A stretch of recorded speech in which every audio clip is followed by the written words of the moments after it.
All right, let's talk appraisal contingencies. Now, if you're using FHA or VA financing, your contract will include an appraisal contingency that cannot be waived. With both types of financing, there is no appraisal contingency deadline. If you're utilizing conventional financing, you may choose to invoke or waive the appraisal contingency. If you choose to invoke the appraisal contingency, you must specify a contingency deadline. With conventional financing, you may opt for a traditional appraisal contingency or an appraisal contingency with a gap guarantee, meaning that if the appraised value is only a certain amount below the contracted sales price, you will agree to continue to settlement and cover the delta. Only if the delta between the appraised value and the contracted value is larger than the gap guarantee would negotiations potentially take place.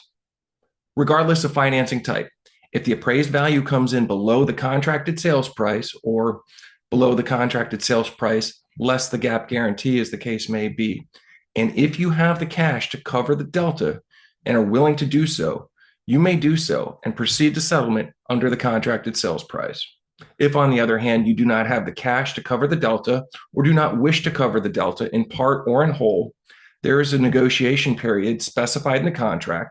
Often we see 3 days, during which you and the seller attempt to come to a meeting of the minds on a new sales price. If an agreement is reached, an addendum is signed, and you proceed to settlement at the new agreed upon sales price.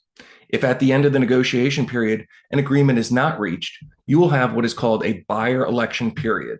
Often just 1 day, the buyer election period is your opportunity to decide whether to settle at the contracted sales price or to void the contract.